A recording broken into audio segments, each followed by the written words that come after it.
G'day, g'day, g'day. It's Mathematical KM or Keith Molumby. It's not a title, there are initials.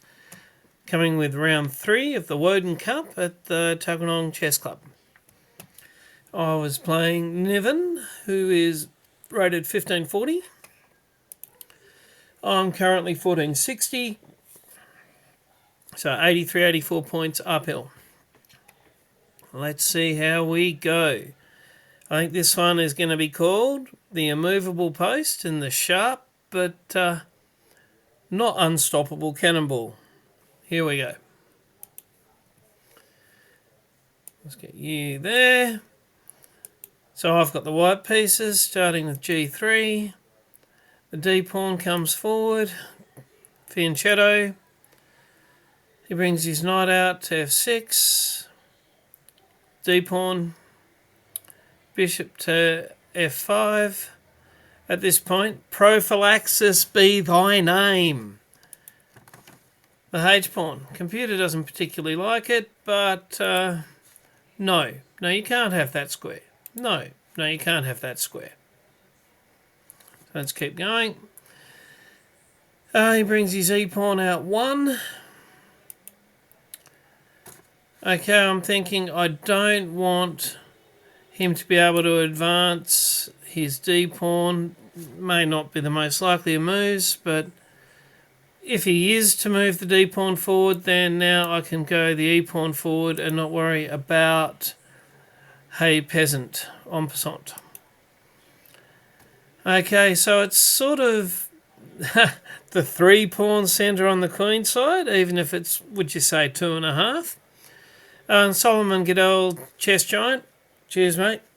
Of course, you can play the Hippo as designed against a 3-pawn centre on the queen side. So we'll continue as normal. Let's get that B-pawn forward, ready to fianchetto, and also think about what your opponent's wanting to do. It does look a little bit like he would like a C-pawn push. So no, you're not going to be pushing that C-pawn. Prophylaxis be thy name. He brings his dark bishop out. So far, nothing to worry about. Only the one piece aimed at that pawn. Out comes the first knight to the E2. Black castles. Fianchetto. For now, beautiful diagonal. It won't ruin the pawn structure. I did think about it because the queen can come and get it. Okay, this knight can come here. Weak square in my half of the board. Here's a move that's part of the Hippo anyway. A3 doesn't make it into the computer's best suite of moves, but I've played it anyway. Prophylaxis be thy name. No, you can't come here. It's funny. Frustrating thy opponent is perhaps, I'll let you to see if you agree with me, but at the end of this game, I think frustration may have been the main weapon of the hippopotamus. So, let's go. That knight's not coming forward there. Okay, now we do have a true 3-pawn centre. And it's at this stage that you want to look at the traditional. Could do the central 2, but they're much more rarely used. There are your 4 pawn pushes. And I think striking now while the iron's hot, and this is actually going to be a question I'm going to throw at Solomon. Haven't moved that knight in here yet, but I can see an attack that should be working. Strike while the iron's hot. So this here is a question for a good old chess giant. Before I move that knight, the attack plan that I can see here is bishop's got to move. Knight's got to move. That knight is the only defender of that central pawn.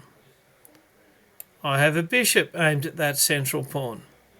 So push, push, strike in the centre with the bishop. That's the plan. And if only I'd followed all the way through, but as we'll see, to a point, this plan works a treat. So let's have a look. Step 1, move that bishop. Bishop moves back. Oh, it's called a great move, even though it was the second move in a 3-move plan. Move that knight. The knight moves. Okay, now this right now is a spot for thinking about, and I guess it's a middle game, like part of the opening, one of the standard attacks. Should I follow my plan through and take here? His queen will get that side pawn. They say a central pawn and right in the middle of those three is probably worth more than that well-advanced g-pawn. And if the queen does take that, well, then I'd even have the option of taking the knight. He'd have to take back. And then you'd have isolated single, isolated double, well, not quite isolated, but so far advanced it's nearly isolated. His pawn structure would be a mess. But, yeah, I can see I probably should have. I had the plan, I made the pawn moves, set it all up, chickened out at the end because I didn't want to lose the g-pawn. So... and knight times d5, carrying the plan out, takes it to +1. So there's the lesson learnt, even though we do win this game, but the lesson learnt for the next time is to take that trade. You can have a g-pawn, I'll have the d-pawn in the middle of those advanced three. So what did I do? I was a little bit, it's not greedy, it's sort of like too chicken passive. Didn't want to lose that g-pawn, and oh, look what happened to the eval bar there. That's not so good. Didn't strike while the iron's hot, and that d-pawn's come forward. Typically, and in the end I guess it works to a point, you don't want to take with the e-pawn or anything like that. My king safety would really be bad. So we've gone forward. Computer doesn't like it too much, but these locked pawns pretty much stay locked as a little bit of a barrier in front of my king for the rest of the game, so that's something. Now he's trying to open that file up for his rook, and he's got 2 pieces on this pawn. I've only got the 1 piece defending it, and the reason I didn't do my plan was to try and be greedy looking after that g-pawn anyway. So how do I get another piece protecting the g-pawn and maybe get a bishop which is biting on a heck of a lot of concrete into the game? Computer actually does like this move. Bishop, second piece protecting that pawn and bringing a bad piece, being that bishop, into the game. He takes anyway. Come in with the bishop. So the bishop, my dark bishop is now a heck of a lot better than when it was on b2. So that's something. Okay, he's lined up, so he's got a battery, a queen and a bishop on that bishop. Now, again, even though we're going to end up with a good result, you can see the computer's best move for me is the bishop takes his bishop. And I can sort of see why. It slightly defuses the situation there. The bishops are gone.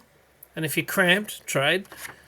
And after his queen takes the bishop, that gives me, and yeah, knight to d2, that gives me a chance to my 2 worst pieces here. That would have let me bring that knight into where it could get into the action, where this attack is happening or about to happen to me. So truly should have swapped off the dark squared bishops. Oh, I didn't. So I've brought this knight across. Now I've got, it's a bad plan, but the knight and the queen both on his knight, which is only protected by a bishop. Now you can see for him the computer's saying bishop takes g5, ignoring the fact that I can take that knight and just taking the bishop, which I would then have to react to, is just the best thing to do. Queen e8, which is doubling up. It's protecting his knight by having two defenders, would be just his second best. His very best one is completely ignoring it and taking on g5. Second best is getting another defender for his knight with his queen. And third best for him is knight to f4, which is putting it on a defended outpost. But I think I mentioned something about all this prophylaxis frustrating, and my young opponent, born in 2011, and he's lashed out and swapped off the knights. Interesting for me, and for many of the same reasons, bishop takes dark bishop. Swapping the dark bishops off is still best, at only -1 1/3. So I'll remember that type of a situation. But next best is f times g3. So it's fairly solid, and his rook isn't going to take my pawn there. He plays the best move, and look at the eval, 5.7 to black now. So now, kind of vaguely hoping that I may eventually get to castle queenside, which was always the sort of hope once I could see that open file happening. And I could have cracked it if I'd swapped off the dark bishops myself. Anyway, so that was a nice move, taking there. Only real moves take back. And then there's a queen and a rook both in the vicinity of my king. Kind of maybe, but not really. That bishop's going to have a hard time, I guess, here. And then, but a couple of moves to activate the bishop, but the rook and the queen are already sort of in the face. I've got two very bad pieces. I guess you could say so does black. So it's kind of a match-up between, let's get rid of that, active rook and queen versus active queen and bishop in terms of, getting there. So let's see what happens. Protect the pawn with the rook, because we also don't want it's not so much protecting the pawn to keep it forever, but the queen taking that pawn was a check, and the bishop, even now, it would have been hanging. So rook protects pawn, bishop protects rook. He throws in a check. Okay, let's the cramped one would be happy to have the queens off, which is me. He goes down to c1. And a tactic that's it's nearly there for him is queen here. If he could then play check with his rook and the king had to take the rook, he would then win my queen. Thinking that far ahead. The problem he's got is if I go here and he comes with check, the king's not going to take his rook, the bishop's going to take his rook. So that bishop is a very good defender of my king at the minute. So, block. He goes back. My young opponent obviously does have if he wants it, a perpetual. But I think we both feel this plus 8.21, I should say.